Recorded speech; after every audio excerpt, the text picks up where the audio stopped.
बिस्मिल्लाहिर्रहमानिर्रहीम। अल्लाह ताला हम सबको अपनी हिफ्ज़ मान में रखे और इस आजमाइश के वक्त में हम सबको सेहत तंदुरुस्ती और घर वालों के साथ सेफ रखे। अच्छा जी बेटा, let's start today's lecture. Topic is monetary system, international monetary system to be precise. इसमें देखेंगे कि ये सिस्टम डेवलप कैसे हुआ, क्या इसके मकासद थे एंड किस हद तक वो अपने पर्पसेस को अचीव कर सका। डेवलपमेंट की बात करेंगे तो कहीं पे इसका ब्रेटन वुड का सिस्टम भी आ जाएगा, कहीं पे पिगेट करेंसी का भी कॉन्सेप्ट आएगा। तो ये पहले भी मैं डिस्कस कर चुका हूँ आप लोगों के साथ, लेकिन आज डिटेल में देखेंगे कि ये सिस्टम्स इवॉल्व कैसे हुए और वक्त के साथ साथ फिर इनमें जो डेवलपमेंट या डेफिशिएंसीज आती गई तो उन्होंने ग्लोबल इकोनॉमिक सिस्टम को कैसे इम्पैक्ट करते गए हैं।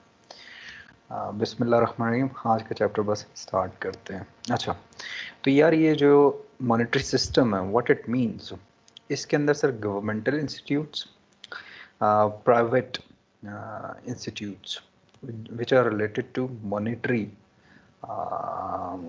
पैसे के लेन देन से जो रिलेटेड है, इन दोनों का कॉन्ट्रैक्ट्स का एग्जिस्ट होना बहुत ज़रूरी है। और ये प्राइमरी इंस्टीट्यूट है if you want to determine exchange rates of currency अगर आपने डेवलप करने हैं तो उसके लिए ज़रूरी है। अच्छा, before going further, I am sure आप सारे ही अवेयर होंगे कि इस वक्त जी एक बैरल पेट्रोलियम प्रोडक्ट की जो प्राइस है दैट इज़ -$22। अब इसका क्या मतलब है? इसका मतलब है कि अगर आप ऑयल ख़रीदेंगे तो जो सप्लायर है वो आपको ना सिर्फ ऑयल प्रोवाइड करेगा बल्कि साथ $22 भी पे करेगा। अब ये इसके कॉन्सिक्वेंसेस क्या हैं? जैसे ये $22 पे गया है तो पाकिस्तान में euro was around about I believe 222 या 122, और जैसे ही यह डेवलपमेंट हुई है तो वो यूरो 22 से जंप करके 74 पे गया। अब इस इम्पैक्ट को रोकने के लिए गवर्नमेंट ऑफ पाकिस्तान ने मार्केट में डॉलर्स फ्लोट किए हैं। ठीक है, अब डॉलर्स तो फ्लोट कर लिए तो वो जो था 72 पे गया, फिर वो वापस 22 पे आ गया। अब क्वेश्चन ये आता है कि कितनी देर तक पाकिस्तान की गवर्नमेंट इस प्रैक्टिस को अफोर्ड कर सकती है। अफोर्ड कर सकती है कि यार पैसा कितनी देर तक मार्केट में डालती रहेगी ताकि हमारी करेंसी डी वैल्यू ना हो। अब देखिएगा तीन चीज़ें लिंक्ड हैं, एक आपकी तरफ गोल्ड है, एक आपका तरफ पेट्रोल है और एक आपकी ये जो करेंसी है, ये तीनों इंटरलिंक्ड है। तो एक अगर नीचे गिरेगी बाकी दोनों ऑफ शूट कर जाएंगी। तो अगर आपका पेट्रोलियम गिरा है तो आपका पाकिस्तानी रुपया अभी और डी वैल्यू होगा। अब ये कैसे होगा, इसके लिए आपको ये चैप्टर मेरे साथ थोड़ा सा चलना पड़ेगा, फिर आपको चीज़ें क्लियर होती जाएंगी। अच्छा देखिए, दो रेट्स हैं, एक है फ्लोटिंग एक्सचेंज रेट और दूसरा पेगेड exchange rate.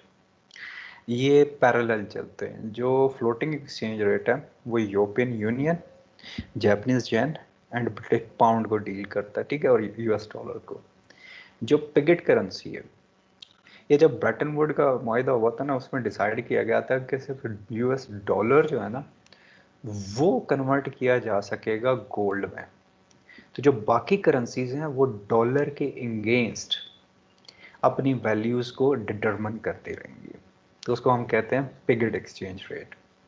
Value of a currency is fixed to a reference country, that is in this case US dollar, and then the exchange rate between that currency, Pakistan ka rupiah, and other currency, that is dollar, is determined by the reference currency exchange rate. अब बहुत सारी जो developing countries हैं ये इधर ते like it और not they are bound to adopt this pegged exchange rate system. हम उसमें अंदर आते हैं। पाकिस्तान इनकम वाइज जो है लोअर मिडिल इनकम ग्रुप से बिलोंग करता है पाकिस्तान की इकोनॉमी, तो इट मीन्स कि we are in developing stage. Let's see जी। अच्छा, डर्टी फ्लोट क्या होता है? बड़े आसान जुबान में समझाऊं ना तो स्टेट बैंक ऑफ पाकिस्तान वक्तन फवक्तन जो इंटरवीन करता रहता है ना मार्केट में, मार्केट पैसे से रिलेटेड जो है, और उसके पीछे इंटेंशन ये होती है कि value of rupee should be stable. अब इसके दो तरीके हैं यार।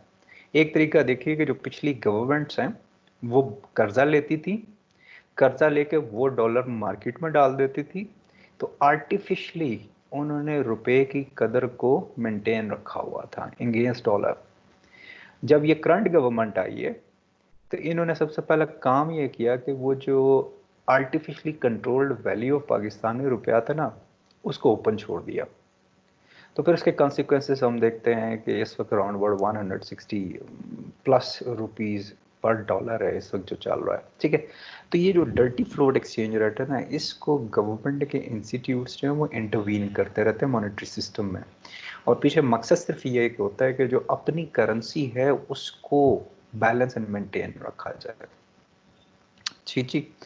अब आइए fix exchange rate. Countries fix their currencies against each other at a mutually agreed upon value. अब इसमें क्या है, prior to the introduction of euro, some European Union countries operated with fixed exchange rates within the context of European monetary system. बेटे ये recall कीजिएगा जब हमने trading blocks पढ़े थे उसमें कई बात आई थी कि यूरोपियन मॉडल में European monetary system was developed for 26 member countries. तो पैसा यूरो से जो रिलेटेड है वो सारे का सारा उसमें आ रहा था। तो इंट्रोडक्शन ऑफ यूरो मार्केट में आने से पहले ये यूरोपियन कंट्रीज भी फिक्स एक्सचेंज रेट को ही फॉलो कर रही थी। अब आ जाइए कि international monetary system exchange rates को डिटरमिन करने में क्या रोल प्ले करता है। सर दो है इसकी वजूहत, दो एवोल्यूशन है मॉनेटरी सिस्टम के। एक है गोल्ड स्टैंडर्ड और दूसरा है ब्रेटन वुड्स सिस्टम। ये आगे मैं आपको बता दूंगा कि Bretton Woods system world war 2 के बाद क्यों डेवलप किया गया। तो इससे फिर आगे फर्दर दो इंस्टीट्यूट्स कौन सा है और फिर वो क्या काम करते हैं, ठीक है जी। अच्छा, गोल्ड स्टैंडर्ड क्या है जी? इसके लिए मैं अब आपको ना करेंसी का I will go back in नया हिस्ट्री है नाम, इसको डिस्कस करते हैं। सर आप लोगों को याद होगा कि पहले भी डिस्कस कर चुके हैं जब कॉन्सेप्ट ऑफ करेंसी नहीं था और बार्टर एग्जिस्ट करता था। आई एम श्योर आप बच्चों को बार्टर की अब तक अंडरस्टैंडिंग आ गई होगी कि एक्सचेंज ऑफ गुड्स हुआ करता था म्यूचुअली एग्रीड अपॉन वैल्यू पे। फिर उसके बाद इंट्रोडक्शन ऑफ जो करेंसी किया गया था that was in metal. Metal specially दो, एक गोल्ड और दूसरा सिल्वर, वो चाहे आपके दिनार हों अशरफियाँ हों उसकी फॉर्म में। अब मेटल के साथ मसला ये था कि ये बहुत लिमिटेड क्वांटिटी में है। फिर ये वक्त के साथ इवॉल्व होता है और पेपर करेंसी आ जाती है, ठीक है। अब पेपर करेंसी क्या कहती है? पेपर करेंसी कहती है इट्स अब तो इसका कोई भी नहीं है। आपके पास नोट होगा ना कब पाकिस्तानी करेंसी का, कोई भी उठा के देख लीजिए तो फ्रंट पे उस पर लिखा होगा कि हामले हाजा को मुतालबा पे अदा किया जाएगा। इस एक फिक्रे का मतलब क्या है कि अगर आपके पास 100 रुपया पड़ा हुआ ना तो 100 रुपये के वैल्यू के अगेंस्ट गोल्ड जो है वो स्टेट बैंक ऑफ पाकिस्तान के पास है। अगर गोल्ड 90 रुपये का पड़ा हुआ है और मार्केट में 100 रुपया है तो सर आपकी करेंसी 10 रुपये के हिसाब से डिवैल्यू हो जाएगी। एंड अगर गोल्ड पड़ा हुआ है 110 रुपये का और आपके पास 100 रुपया है तो आपकी value of currency will be appreciated by 10 rupees. मैं बिल्कुल आपको लेमैन की जुबान में समझा रहा हूँ। यहां तक बेटा किसी का कोई सवाल है तो प्लीज मुझसे पूछिएगा वरना मैं आगे कंटिन्यू करूं। एमर? जी सर, कोशिश कर रहा हूँ। ओके, अब आइए ये स्टार्ट कहां से हुआ था? Ancient times when gold coins were a medium of exchange, unit of account and store of value, ये मैंने आपसे अभी आप बता दिया। अच्छा, to facilitate trade a system was developed so that payment could be made in paper currency that could then be converted to gold at a fixed rate of exchange.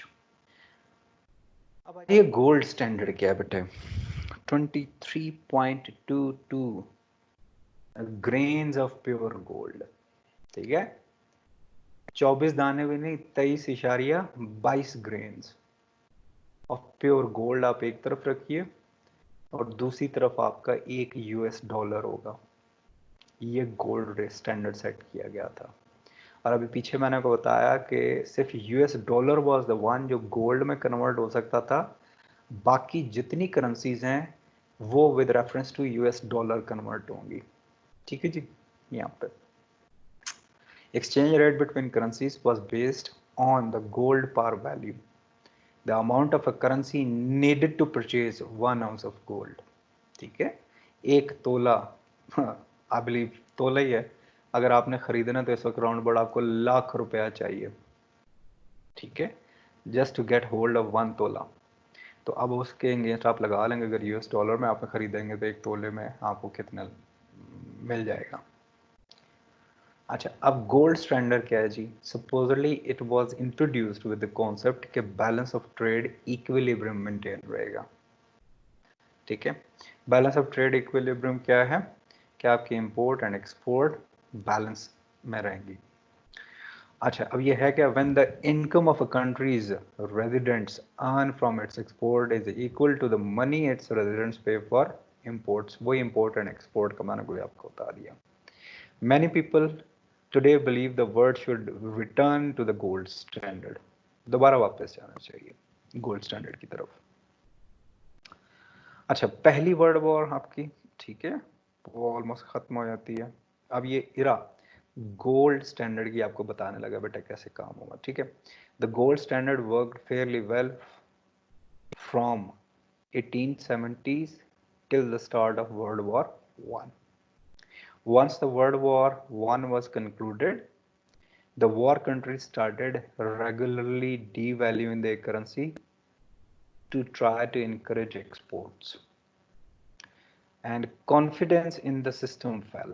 क्योंकि एक यूनानिमस सिस्टम एग्जिस्ट नहीं करता था, तो हर मुल्क अपने requirement के हिसाब से अपनी करेंसी को डीवैल्यू रेगुलेट करना शुरू हो गया था। तो एक टर्मोइल आया और उसके नतीजे में फिर जो है कॉन्फिडेंस लूज होना शुरू हो गया एंड लोगों ने फिर गोल्ड मांगना शुरू कर दिया। अब उसमें प्रॉब्लम ये आती है कि gold is limited in quantity. Sir आप एक दिन उठें और वेनेजुएला गवर्नमेंट रिक्वेस्ट करे बैंक ऑफ स्कॉटलैंड से कि यार हम लोगों ने तुम्हारे पास 99 टन ऑफ गोल्ड रखवाया हुआ था हमारे रिजर्व, आप काइंडली हमें वो वापस कर दें विद इन 1 वीक। अब कोई भी बैंक अपने पास इतना ज़्यादा रिजर्व नहीं रखता, तो बैंक ऑफ स्कॉटलैंड क्या करेगा, वो जाएगा UAE, Abu Dhabi, Arab Emirates, और वहाँ से जो मार्केट में अवेलेबल गोल्ड है उसको परचेज करेगा, क्योंकि क्लाइंट मांगा है। अब होगा क्या, जब एक bank all of a sudden gold purchase करना शुरू कर देगा तो मार्केट में डिमांड आनी शुरू हो जाएगी, क्वांटिटी कम है तो फिर आर्टिफिशियली वो उसकी प्राइस ऊपर जाना शुरू हो जाएगी। अच्छा, coming back to the point, and people began to demand gold for their currencies, putting pressure on countries' gold reserves and forcing them to suspend gold convertibility। Gold standard खत्म हो गया था 1939 में कि वो जो US dollar against 23.22 fine grains of gold convert होता था, वो एंडेड इन 1939। दूसरा बेटा जो सिस्टम था that was Bretton Wood system, और ये स्टार्ट होता है आपका 1944 में न्यू हेमिस्फायर में।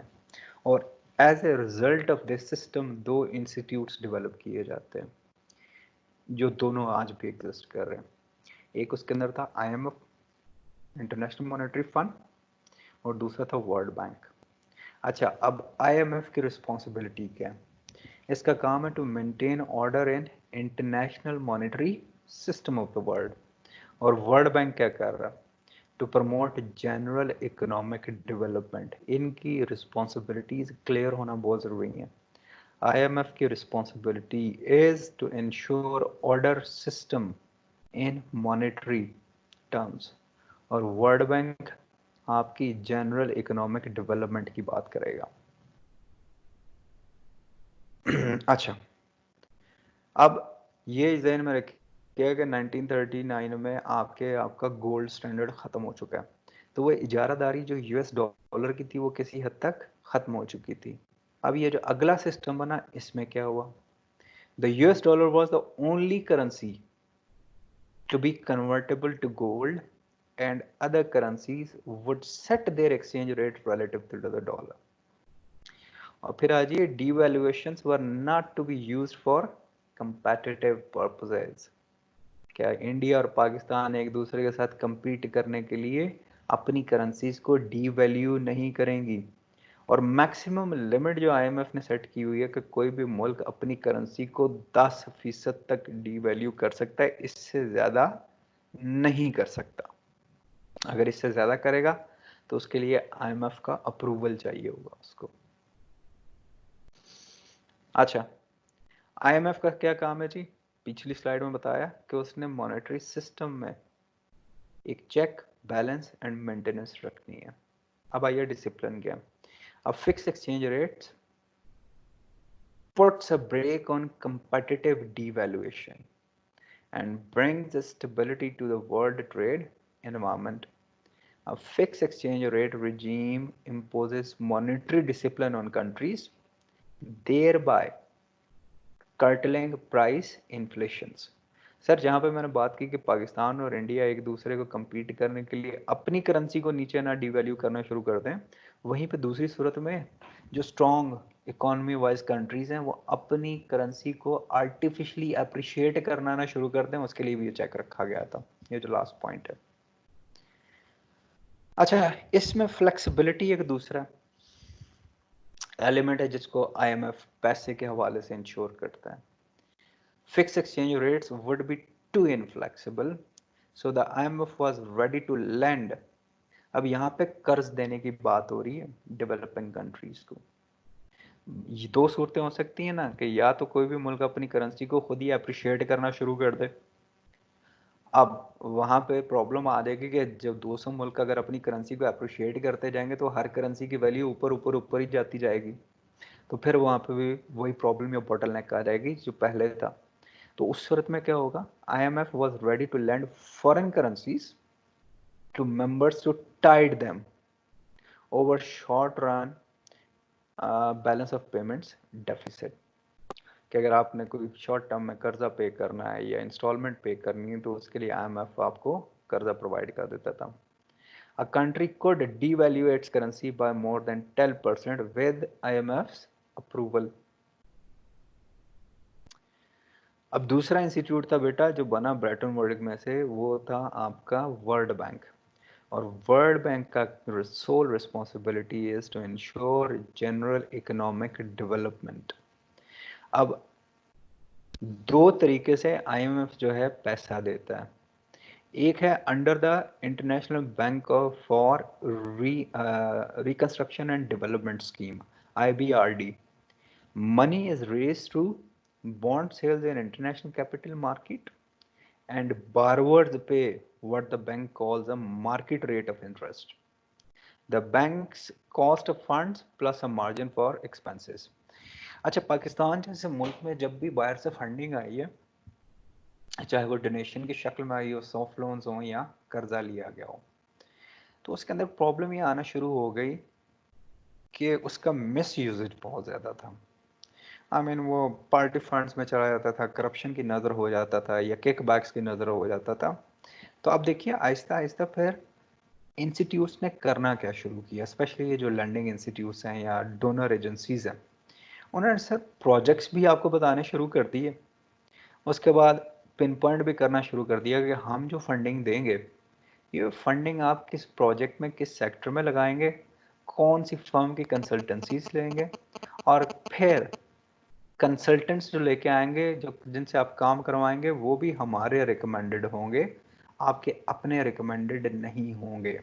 उसके पीछे इंटेंशन ये थी कि जो पैसा ज़ाया हो रहा है, रिश्वत की नज़र हो रहा है, इसको किसी तरह रोका जाए। अच्छा, उसमें क्या किया गया जी, international capital mark under the international development agency scheme loans go only to the poorest countries. Poorest countries, yes, हम भी आते हैं तो हमारे पास आ रहा होता है कर्जा जो हमें मिल रहा होता है। The official name of the world bank is international bank for reconstruction and development. अब ये सिस्टम भी क्यों जनाब आपका खत्म हो गया? collapse of Bretton Woods system can be traced to US macroeconomic policies decisions between 1965 to 1968। अब बेटा ये ड्यूरेशन है ना, ये बड़ा खतरनाक है यूएस इकोनॉमी के लिए। एक तरफ पाकिस्तान के जनरल अयूब के through they were starting diplomatic communication with Chinese, that was around, ठीक है, उसमें हो रहा था। और दूसरी तरफ अमेरिका फंसा हुआ था वियतनाम वॉर में। इन दो फ्रंट्स को टैकल करने के लिए, और तीसरी एक रैट रेस या एक स्पेस रेस भी चल रही थी, that was between bipolar world में जब यूएसएसआर हुआ करता था और आपका यूएसए था। तो ये इतने सारे इसने महाज खोले हुए थे कि इस एक शॉर्ट ड्यूरेशन में आके कुछ उन्होंने मैक्रो इकोनॉमिक पॉलिसीज के डिसीजन लिए, फिर वो ब्रेटन वुड्स सिस्टम जो वो कोलैप्स हो गया। हुआ क्या था 1965 to 1968? During this time, the US financed huge increases in welfare programs and the Vietnam War by increasing its money supply, which then caused significant inflation। Sir money supply क्या है? देखिए अभी आपसे कहा कि गोल्ड होगा तो उसके इक्वल आप लोग नोट छापेंगे। एक तरीका ये भी हो सकता है कि स्टेट बैंक ऑफ पाकिस्तान उठे और पाकिस्तान की करेंसी छापना शुरू कर दे, या federal reserve bank of USA dollars print करके मार्केट में लेके आना शुरू कर दे। सर जितने ज्यादा डॉलर्स आप मार्केट में लेके आ जाएंगे, मनी सप्लाई बढ़ा देंगे, आपकी करेंसी उतनी ज्यादा डीवैल्यू होती जाएगी। ठीक है, तो अब उन्होंने तो एक अच्छा काम किया कि वेलफेयर की स्कीम और वियतनाम वॉर, उसके लिए उन्होंने पॉलिसीज ली, लेकिन वो बैकफायर कर गई और महंगाई हो गई। फिर उन्होंने क्या काम किया? Speculation that the dollar would have to be devalued relative to most other currencies forced other countries to increase the value of their currencies relative to the dollar। अब सर जो उन्होंने वेलफेयर के लिए पैसा मार्केट में लेके आए, महंगाई बढ़ गई, और डॉलर से रिलेटेड बाकी करेंसीज मिलके अपनी वैल्यू डिसाइड करती थी। तो जब डॉलर महंगाई बढ़ रही है तो बाकी जो पिगड करेंसीज हैं उन्होंने भी फिर अपने अपने करेंसी को खुद ही अप्रिशिएट करना शुरू कर दिया। ये दो वजूहात थी जिसकी वजह से ब्रेटन वुड्स सिस्टम बैठा। अब आ जाइए, relied on economically well managed US.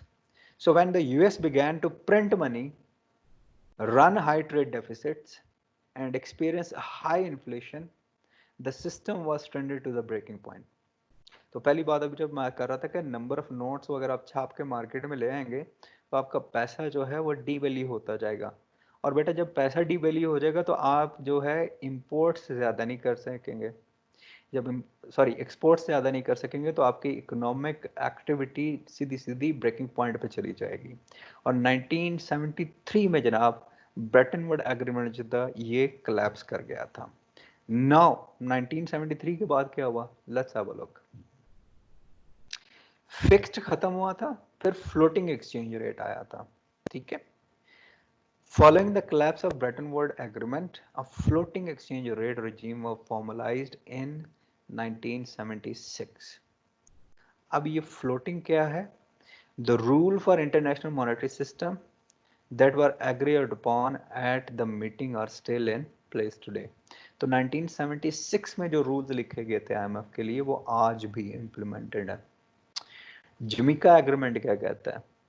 Floating rates were declared acceptable, gold was abundant as a reserve asset. तो खत्म हो गया, गोल्ड नहीं था उसके वैल्यू के लिए।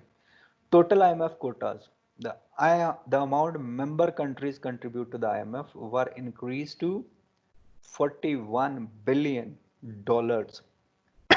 आज जो ये नंबर है $300 बिलियन है जो मेंबर कंट्रीज पूल करते हैं IMF फंड के लिए। अच्छा 1973 में क्या होता है जी? Exchange rates have become more volatile and less predictable because of the oil crisis in 1971। आप दोस्तों में से, बच्चों में से, बेटा या बेटियों में से कोई बताना चाहे कि ये 1971 का ऑयल क्राइसिस था क्या? एनीवन, किसी को कोई आइडिया हो? एमर, जरताशा, एनीवन, राबिया, आप लोगों में से कोई बेटा या बेटी बताना चाहे?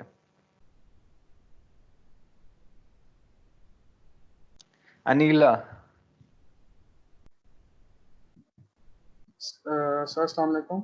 वालेकुम बेटे, के नाम बताइएगा पहले सर प्लीज। हमजा सजाद। जी बेटे Hamza. Sir OPEC declared it would limit और stop oil shipments to the US. मैं बेटे इसका बैकग्राउंड जानने की चाह रहा हूं। आपको याद होगा अरब इजराइल वॉर, ठीक है, ये हुई थी और उसके बाद फिर ये आगे सिलसिला हुआ था। प्लीज माइक बंद कीजिएगा, I will continue. Thank you बेटे हमजा। अच्छा, इसमें हुआ ये था यार कि अरब इजराइल वॉर, ठीक है, और उसके अंदर फिर वो रिटेलिएशन फ्रॉम अरब कंट्रीज, और अरब कंट्रीज में उस वक्त सऊदी अरब भी था, और उस वक्त ये था जी कि हम ऑयल सप्लाईज जो हैं वो रोक देंगे। और जब ऑयल सप्लाईज रोक दी गई तो एक वक्त आया कि पर लीटर जो प्राइस थी वो बड़ी अबनॉर्मल हो गई थी फॉर अमेरिकन मार्केट। तो ये एक वजह थी 1971 की। फिर 1971 और 1977 और 1978 में सर आपके जो इन्फ्लेशन है यूएस डॉलर, उसके अंदर महंगाई की वजह से कि लोगों का कॉन्फिडेंस उठ गया। फिर ऑयल क्राइसिस ऑफ 1979 दोबारा आया।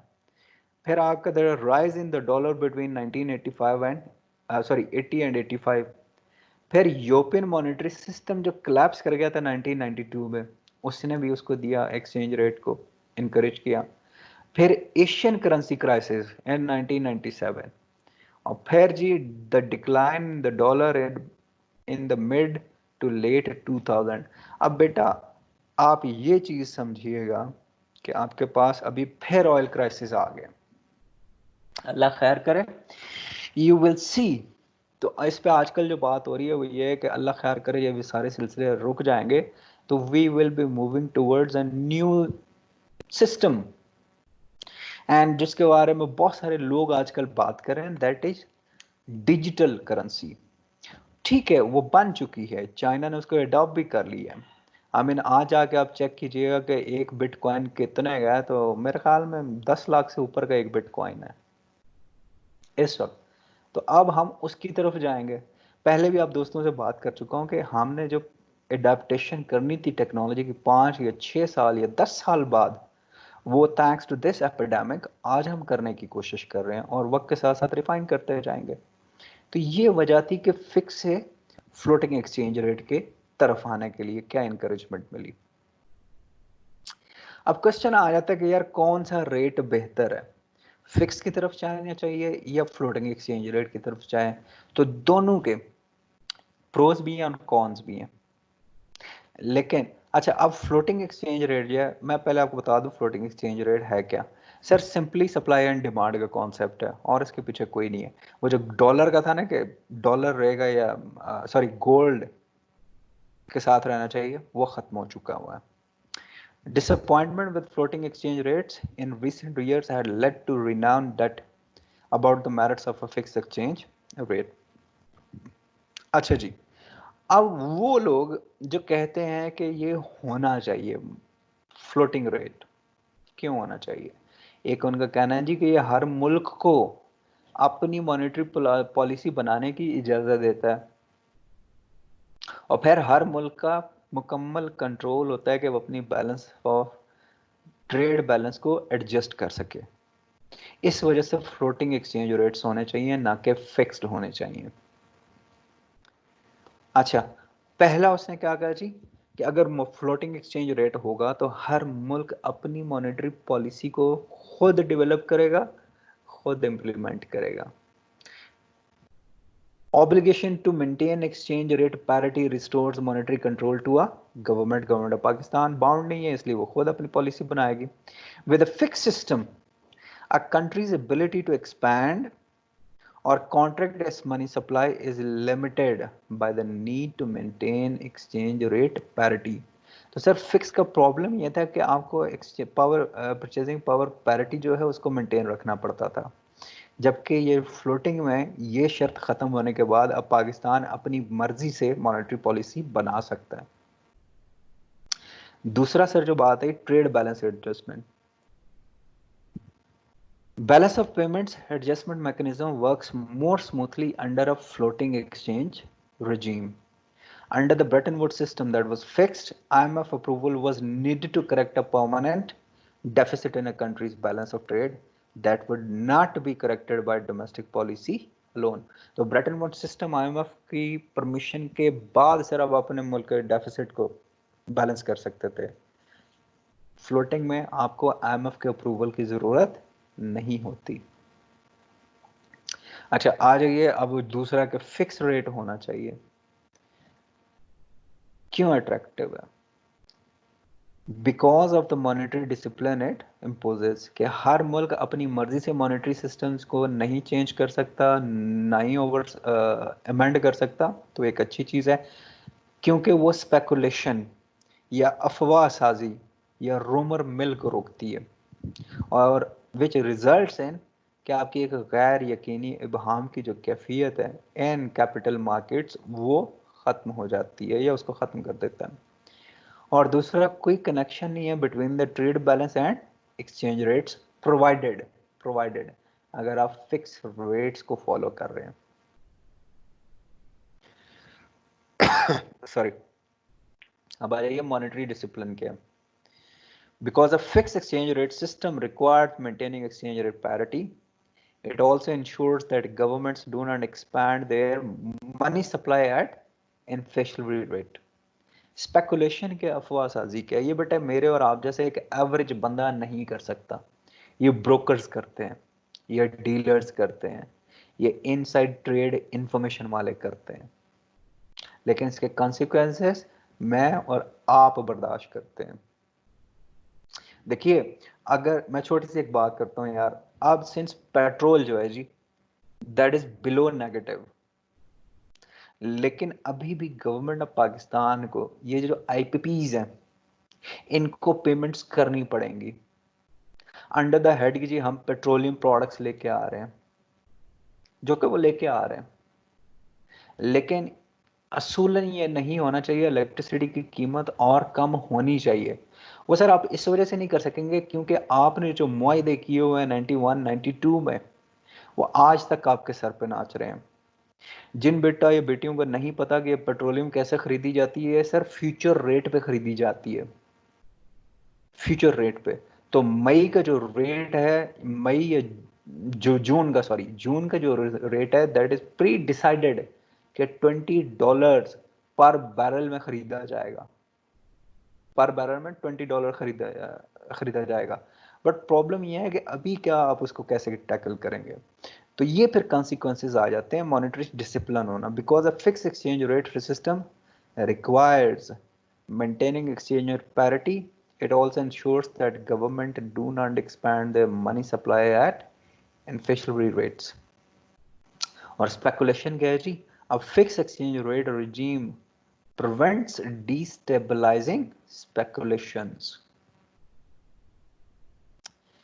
Uncertainty कहाँ से आएगी बेटे?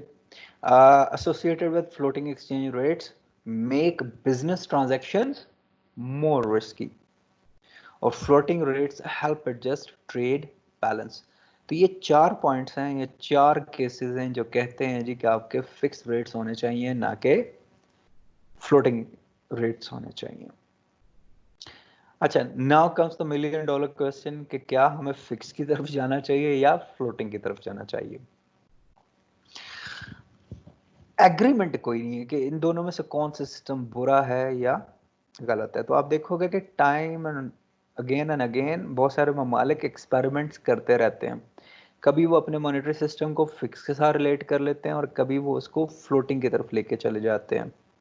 आपने नोट किया होगा कि अब जो है स्पेशली आफ्टर ईरान ने जो काम किया उसके बाद आपने देखा होगा कि बायलैटरल करेंसी में बात की जा रही है। आपके प्रीम इमरान खान ने रिक्वेस्ट की थी चाइनीज लीडरशिप से कि हम जो आपस में बिजनेस या ट्रेड करें तो हम इसको अपनी दोनों करेंसीज में करते हैं, which they honored it. और अब इस वक्त जो most of the trade between the two governments हो रही है वो लोकल करेंसीज में हो रही है. इट मींस कि पाकिस्तान के ऊपर जो डॉलर में पेमेंट करने का प्रेशर था उससे किसी हद तक हमें रिलीफ मिल चुका है. अच्छा, history shows that fix exchange rate regime modeled along the lines of Bretton Woods system will not work today. आज उस पर नहीं काम करेगा. क्या आप एक फिक्स गोल्ड स्टैंडर्ड बनाएं, उसके अगेंस्ट एक करेंसी रखें जो स्टैंडर्डाइज हो और बाकी करेंसीज उसके साथ मिलकर काम करें, वो आजकल के टाइम में नहीं चलेगा. और सिर्फ एक करेंसी की जारादारी नहीं रहेगी. इस वक्त दुनिया के जो मोस्ट, आपके जहन में एक सवाल आना चाहिए कि जो मोस्ट एक्सपेंसिव करेंसी है वो यूएस डॉलर नहीं है. If I am wrong please correct मी. वो मेरे ख्याल में कुवैती दिनार है यार इस वक्त जो सबसे एक्सपेंसिव है. लेकिन सबसे ज्यादा जो एक ट्रांजैक्शन का इंस्ट्रूमेंट है वो कुवैती दिनार नहीं है, आपका ब्रिटिश पाउंड स्टर्लिंग है या यूरो है या आपका यूएस डॉलर है. ये तीन है जो इसमें करते हैं. अब अगर स्वीडन और चाइना कहें जी कि हम बायलैटरल करेंसी में डील करेंगे, तो एक तरफ स्वीडिश क्राउन है और एक तरफ का चाइनीज करेंसी है जो ऑलमोस्ट सेम वैल्यू पे हैं. बड़ी आइडियल सिचुएशन हो जाती है. लेकिन अगर आप स्वीडिश क्राउन और पाकिस्तान में के रुपए में डील करना चाहिए तो मेरे ख्याल में 19 रुपए या 18 रुपए का एक स्वीडिश क्राउन है इस वक्त राइट नाउ जो मार्केट में. ऊपर नीचे हो सकता है, I am not sure about exact figure, लेकिन माय वाइल्ड गैस इसके वैसी के साथ है. अब ये जो एक्सचेंज रेट है कौन सी रह के आएगा? Currently, there are several different exchange rate regimes in practice. In 2006, 14% of our members allow their currencies to float freely. Free exchange rates, the beta 14%. 26% of IMF members follow a managed floating system. And 28% of IMF members have no legal tender of their own. तो ये 28% जो ममालिक हैं they 100% relied on IMF policies कि इनका अपना कोई setup नहीं है. The remaining countries uses less flexible systems such as pegged arrangements और एडजस्टेबल पेग्स. तो आप लोगों से जो बात कर रहा था कि वो फिक्स्ड हो या फ्लोटिंग हो, तो वो मेंबर कंट्रीज खुद इसको अडॉप्ट करती हैं. ये उसी को ग्राफिकल रिप्रेजेंटेशन उसने एक दे दी है. अच्छा, अब पेगेड एक्सचेंज रेट्स क्या है जी? Under a pegged exchange rate regime, countries peg the value of their currencies to that of other major currencies. तो मेजर करेंसीज में जो लीडिंग करेंसी होंगी उसको लेके चलेंगे. दैट इज यूएस डॉलर है, ब्रिटिश पाउंड स्टर्लिंग है, या आपका अगला जो नेक्स्ट विनर आ रहा है इस सारे टर्मोइल में से, that is no doubt China is the one लेके आएगा. लेकिन क्या चाइनीज करेंसी के साथ हम डील करेंगे? No, for the time being we will stick to the US dollar. अच्छा, there is some evidence that adopting a pegged exchange rate regimes moderates inflationary pressures in a country. कि अगर हम अपनी पाकिस्तानी रुपए को यूएस डॉलर के साथ peg कर देते हैं तो हमारे यहाँ पे किसी हद तक महंगाई का जो प्रेशर है उसको एब्जॉर्व कर लेगा. करेंसी बोर्ड्स क्या हैं बेटे? A country with a currency board commit to converting its domestic currency on demand into another currency at a fixed exchange rate. The current board holds reservoirs of foreign currency equal at a fixed exchange rate to at least 100% of the domestic currency issued. Additional domestic notes and coins can be introduced only if there are foreign exchange reservoirs to back it. अगर आपके पास पाकिस्तान के पास dollars state bank of Pakistan के पास पड़े हुए हैं तो तब उस सूरत में आप पाकिस्तानी रुपया मार्केट में लेके आ सकते हैं. आपको याद होगा ये स्टार्ट जो डेज थे 90 डेज जो प्लान था इस गवर्नमेंट का, उसके अंदर सीधा ये था कि जो फ्रेंडली कंट्रीज थे उनसे रिक्वेस्ट की थी कि आप हमारे रिजर्व्स में सिर्फ पैसा रख दें, हम उसको कहीं यूटिलाइज नहीं करेंगे, वो पड़ा रहेगा. तो हमारे जो रिजर्वायर्स हैं वो थोड़े से ऊपर चले जाएंगे तो हमारी ये जो इकोनॉमिक हार्डशिप्स हैं ये थोड़ी सी ईज आउट हो जाएंगी थैंक्स टू सऊदीया, यूएई, चाइना. इन लोगों ने फिर अपना पैसा हमारे बैंक्स में रखवाया था, स्टेट बैंक ऑफ पाकिस्तान में, कि हमारा जो नेशनल ट्रेजर है या Toshakhana, sorry not Toshakhana but national reserve जो है वो बेहतर हो जाए। अब आईएमएफ डिफरेंट फाइनेंशियल क्राइसिस को कैसे मैनेज करता है? IMF has redefined its mission and no focus on lending monies to countries experiencing financial crisis in exchange for enacting certain microeconomic policies. Sir यहाँ पे मैं बड़ा ज़बरदस्त एक बुक का तज़करा करूँगा आपके पास हाथ, कभी आपको मौका मिले तो प्लीज़ ज़रूर पढ़िएगा। Other than this as a literature पढ़ लीजिएगा, that is currency wars, highly recommended, ज़रूर देखिएगा। एक दूसरी बुक है वो भी बड़ी इंटरेस्टिंग है, मौका मिले तो उसको भी ज़रूर पढ़िएगा, that is confessions of an economic hitman. ये इस 3 लाइनों में जो उसने बात की ना कि हम तुम्हें कर्जा देंगे लेकिन साथ ही हम तुम्हें पॉलिसीज भी एनफोर्स करने का कहेंगे। आईएमएफ जब भी पाकिस्तान को कर्जा देता था तो एक रट लगाता था कि ये सब्सिडीज जो दे रहे हो ना अपने प्रोड्यूसर्स को, ये ख़त्म करो, या जो कंज्यूमर्स को तुम महंगी बिजली बना के सस्ते दामों बेच रहे हो इसको ख़त्म करो। ये पॉलिसीज आईएमएफ की तरफ से आई थी। अभी भी पिछला बजट आपको याद होगा जब वो फाइनलाइज होने लगा था तो उसके अंदर भी IMF was giving the input to the Pakistani government. अगर आप लोग न्यूज़ फॉलो करते हो तो अभी फिर सैलरीज का रिवीजन बोर्ड बैठ गया जी। Federal, provincial, semi provincial, semi government institutes के जो एम्प्लॉयज़ हैं उनकी पे स्केल रिवीजन के लिए बोर्ड बैठ गया। होपफुली जून में बजट आना है तो ये बोर्ड अपनी रिकमेंडेशंस देगा। Anyway, coming back to the point, membership in the IMF has grown to 186 countries in 2000, 54 of which has some type of IMF program in place. Sir देखिए एपिडेमिक आया तो 40-50 साल बाद या इवन 70 साल बाद ईरान रिक्वेस्ट करना शुरू हो गया कि आईएमएफ हमें पैसा दे कि हमारे पास नहीं है resources, we can't survive in this epidemic. और दूसरी तरफ देखिए कि जो अमेरिकन प्रेसिडेंट है उसने फंडिंग किसकी रोक दी है?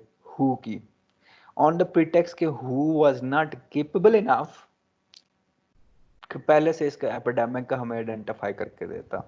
ऑन दिस प्रीटेक्स्ट इतने क्रूशल टाइम में वर्ल्ड हेल्थ ऑर्गेनाइजेशन की फंडिंग रोक दी है। सबसे बड़ा जो लेंडर है वो यूएस है, नो डाउट अबाउट इट। अच्छा, ब्रेटन वुड वर्ल्ड वॉर 2 के बाद आता है, तो जब ब्रेटन वुड खत्म हो जाता है उसके बाद फाइनेंशियल क्राइसिस जो है वो कैसे हुए?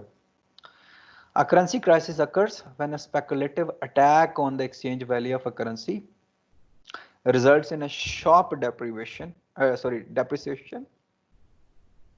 in the value of currency. Sir एक दिन पाकिस्तानी ब्रोकर्स उठे और वो कहना शुरू कर देंगे कि फलान XYZ मुल्क की जो करेंसी है ये बहुत जल्दी डी वैल्यू होने जा रही है, आप इसको ना खरीदें ना इसमें इन्वेस्ट करें, स्पेकुलेशन होनी शुरू हो जाएगी।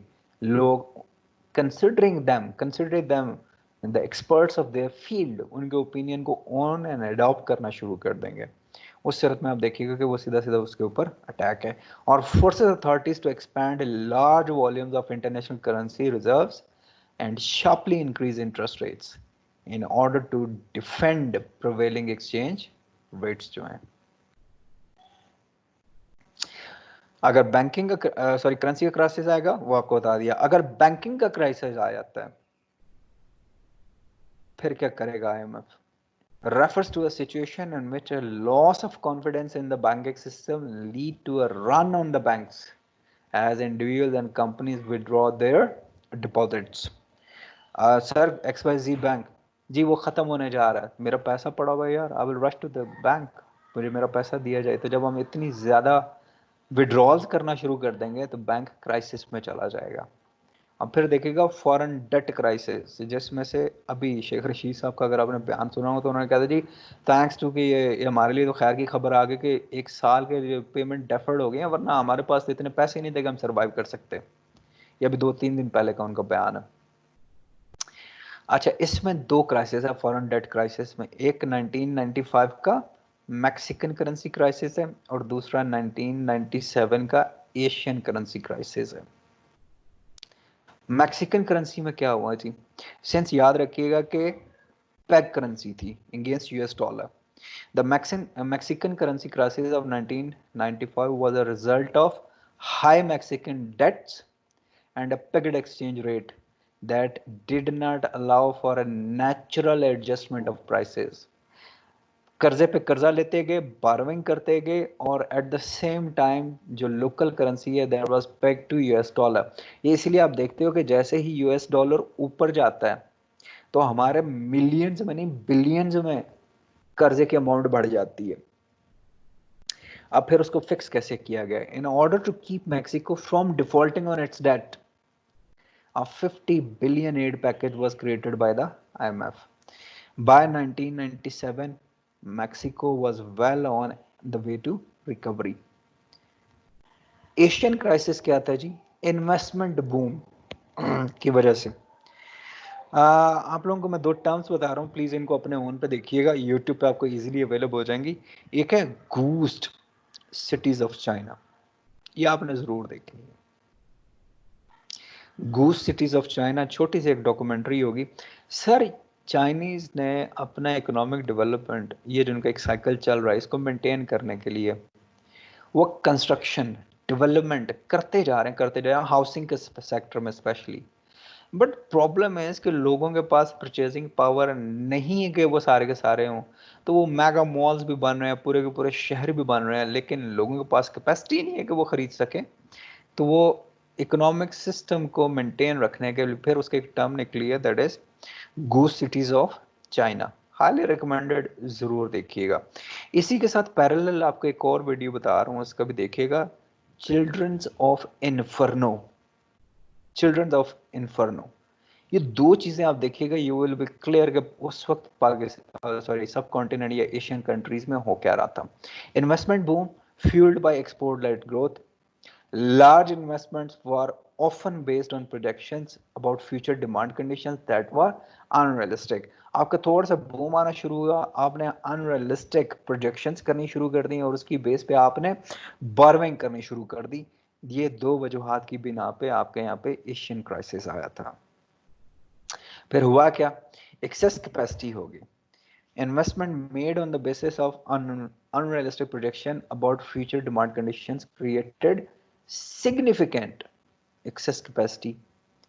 फिर आया कर्जा। आप जब अनरियलिस्टिक प्रोजेक्शन कर रहे हो, कर्जा लेते जा रहे हो इन्वेस्टमेंट्स की शक्ल में पुराने डॉलर रेट पे, और वो फिर आगे जाके आपके लिए एक बॉम्ब एक्सप्लोड हो गया।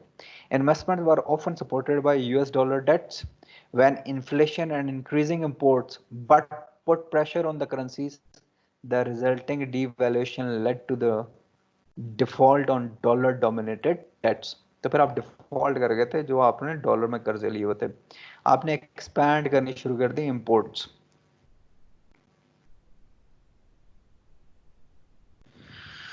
अच्छा, by the mid 1990s imports were expanding across the region causing balance of payment deficit. और फिर आपका balance of payment deficit made it difficult for countries to maintain their currencies again US dollar. By mid 1997 it became clear that several key Thai financial institutes were on the verge of default. Foreign exchange dealers and hedge funds started to speculate against the Thai baht और उसको कम बेचना शुरू कर दिया। After struggling to defend the peg, the Thai government abandoned its defense and announced that the baht would float freely against the US dollar. Exactly वही काम जो आज गवर्नमेंट ऑफ पाकिस्तान कर रही है कि डॉलर और रुपया खुद अपनी वैल्यूज को एडजस्ट करेंगे, हम इंटरवीन आर्टिफिशियली इसको मेंटेन नहीं रखेंगे। हुआ क्या? जब ये प्रैक्टिस होगी तो फिर IMF was forced to go towards IMF। और सिर्फ इसमें थाईलैंड इफेक्ट नहीं हुआ था बेटे, मलेशिया भी इफेक्ट हुआ, इंडोनेशिया, सिंगापुर, ये सारे के सारे से इफेक्ट होना शुरू हो गया। Thailand turn to IMF for the help. Speculation continued to affect other Asian countries और उनकी भी करेंसीज ड्रॉप हो गई। These devaluations were mainly a result of excess investment, ज्यादा कर्जे, much of it in dollar denominated debts and a deteriorating balance of payments positions. South Korea was the final country in the region to fall. ये है आपका Asian crisis. बेटा मैं यहाँ पे अभी रोक रहा हूँ, आपका कोई क्वेश्चन है तो आप मुझसे पूछिए। एनीवन, आज का टॉपिक हो गया कवर। आप लोगों में से बेटे बेटियों में से किसी को कोई क्वेश्चन तो प्लीज आप मुझसे पूछ लीजिए, वरना 5 मिनट बाद मेरी अगली क्लास है, मुझे उसकी तरफ जाना पड़ेगा।